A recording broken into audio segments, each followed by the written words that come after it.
სალამ მეგობრებო, მოგესალმებით. დღეს ცოტა არასტანდარტული ვიდეო იქნება და მოგიყვებით, როგორ ვემზადები უკვე გასული 60 დღის განმავლობაში ყველაზე რთული გამოცდისთვის სამედიცინო კარიერაში და ეს არის მეორე სახელმწიფო გამოცდა გერმანიაში. აი ესე გამოიყურება ჩემი სამუშაო სივრცე, ცოტა არეულობა, მაგრამ დავარცხნილს მერჩივნა პირდაპირ გენახათ, როგორ გამოიყურება ეს ყველაფერი.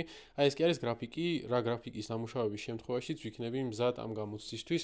როგორც ხედავთ, არის 100 დღიანი გრაფიკი. აი რაც უკვე გაშავებული ეს უკვე გავლილია და დღეს არის უკვე 64 დღე და მაინც ეს პროცესი ყოველდღიურად გრძელდება საკმაოდ დიდხანს და ამის მერე გიწევს მერე ტესტების გაკეთება და ეს ტესტებიც არის ყოველდღიურად დაახლოებით 80-დან 100 ტესტამდე. ამასთან არსებობს აი ესეთი რაღაცეები, რაც აუცილებლად ზეპირად უნდა იცოდე და ყოველდღე უნდა გაიმეორო. ეს კონსპექტები კედელზე იმიტომ არ არის გაკრული, რომ ბავშვობაში გაქცევის და მაიკლ სკოფილდის ფანი ვიყავი, არამედ იმიტომ, რომ ყოველდღიურად მართლა გადასამეორებელი დეტალებია და მაგალითად რაღაცა თერაპიული მიდგომებია სხვადასხვა სტადიის სიმსივნურ დაავადებებზე, ან თუნდაც ნეფროლოგია, ანტიბიოტიკების ასე ვთქვათ გრაფიკი.